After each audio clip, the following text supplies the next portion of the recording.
name is Cheyenne Severs, and today I'm going to be doing my skull trigger. Before I bring the patient in, I'm going to make sure that my tube is detented to my bucky, that everything's lined up, and that I'm 42 inches away. I'm also going to go ahead and clean off the bucky before we get started, since the patient is going to be putting her head on the board. Hi. Hello. Can I have your first and your last name? David Moore. And your date of birth? 8/20/95. Okay. And is there any chance that you could be pregnant? No. Can you tell me a little bit about what's going on? So I had an accident a couple days ago and I hit my head, so my doctor wants to check on that. Okay. Have you ever had any school x-rays before? No. Okay, we're going to be doing 4 different views. I'm going to go ahead and have you sit down on my stool for me. Go ahead and face the board. The first view I'm going to be doing is a PA axial view. I'm going to go ahead and put a 15-degree caudal angle on my tube. And then I'm going to line the central ray up with the patient exiting out of the nasion. Have you go ahead and scoot forward. Put your forehead against the board for me. Tuck your chin. Right there. I'm going to collimate in on my patient.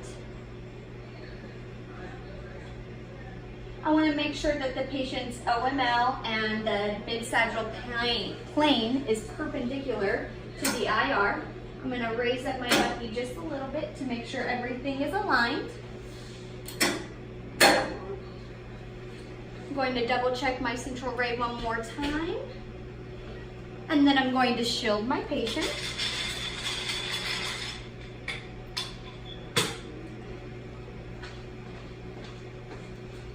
X-ray.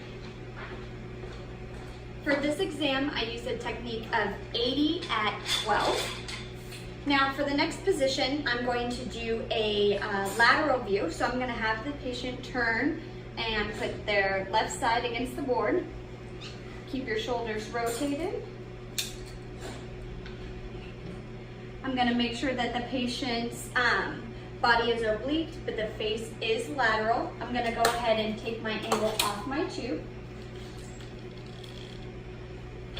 And my central ray for this is going to enter 2 inches superior to the EAM with the mid-sag plane parallel to the IR.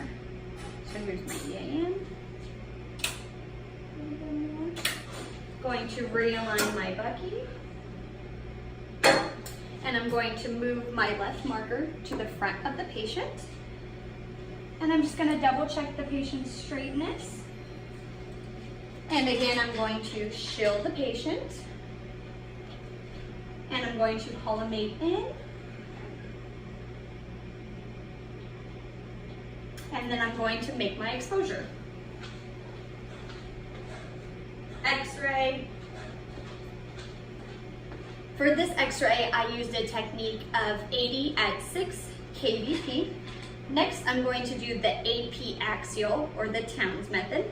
I'm going to have the patient turn around and face forward. Perfect. Now I'm going to have you tuck your head all the way in to make a double chin. I'm going to move my left marker back over. Actually, no, I'm going to keep it in the same place. Anatomically correct. Go ahead and close your eyes so I don't blind you. And then for this one, I'm going to put a 30-degree caudal angle on my tube.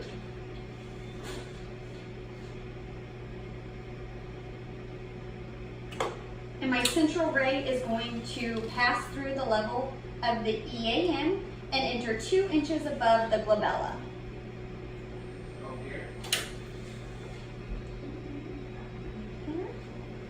I'm going to open up my collimation.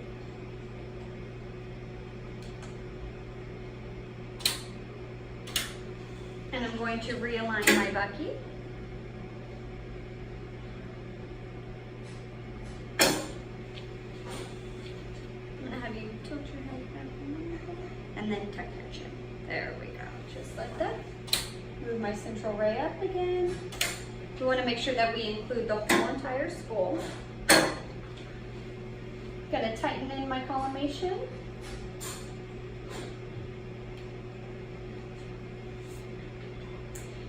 And for this, I'm going to make sure that the OML is in line with each other. Otherwise, I would add a 7-degree more angle to my tube. But this patient looks very well. Shield in place. I'm gonna make my exposure. X-ray. For this exam, I used a technique of 80 at 12. And lastly, I'm going to do the SMV, or submentovertical X-ray. For this one, the central ray is going to enter at the angle of the mandible and pass 3/4 of the way superior to the EAM. I'm gonna have you go ahead and scoot forward in your chair and tilt your head all the way back as far as it'll go. Perfect, just like that. This patient is ideal. Gonna lower down.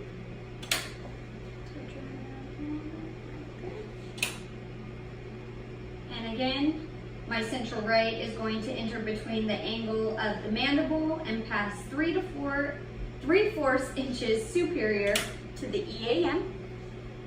So that looks good. Gonna realign my bucky. And I'm going to shield my patient. And open my collimation, or close my collimation side to side. Move my marker in.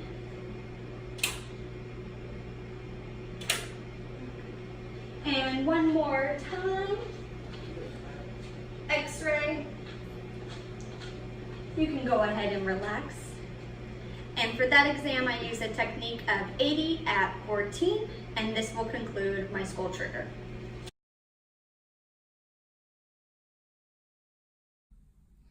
For the skull image eval, all of these images are from the presentation, and all these x-rays are shot on a 10x12 film. You want to make sure that the entire skull is included in every x-ray. The first one is going to be the PA axial, or the Codwell's method. The entire cranium wants to be on the film with no signs of rotation. You want to be equal distance from both lateral borders to the lateral orbits. You want to make sure that your petrous ridges are symmetrical and in the lower 1/3 of the images. For the lateral, you want, again, entire cranium on the film. No signs of rotation. You want the celaturcicus in profile. You want to make sure there's no rotation in those whatsoever, or tilt. You'll be able to tell due to just the superimposition. So if there was any bit of rotation or tilt, those would no longer be superimposed. You want superimposition of the orbit roofs and the greater wings of the sphenoid. And you also want superimposition of the TMJs as well. The next image is going to be a AP axial, or the Townes method. For this, same thing. You want to see the entire skull. You want to make sure that there's no rotation, no tilt in this image. You want an equal distance from the lateral borders of the skull to the lateral borders of the orbits, just like the PA axial. You're just looking at it in a different profile. And you want symmetry along the petrous ridges. That's going to show you whether or not you have any rotation or tilt in your image as well. And then lastly, we have the SMV, or the submeatal vertical, or the Schuler method, whichever one you want to call it. This is same thing. You want to see the entire skull in this one as well. You want to clearly be able to visualize the cranial base, and you'll be able to tell that you have adequate penetration in your technique on this one by being able to see the full anatomy of the skull. Just like the PA and the AP, you want equal distances from the lateral borders to this one is going to need the lateral borders of the skull to the mandibular condyles need to be the same. That'll indicate whether or not there's any rotation or tilt in the image. And you want superimposition of the mental protuberance over the entire frontal bone. And you're going to be doing a skull x-ray for possible fractures or osteoporosis, which is a loss of bone density. You could be doing it for possible tumors or polyps. Mainly we just do them to make sure that there's no metal before they go into an MRI, because anytime there's really suspected skull damage, they're just going to go into CT. So that's it.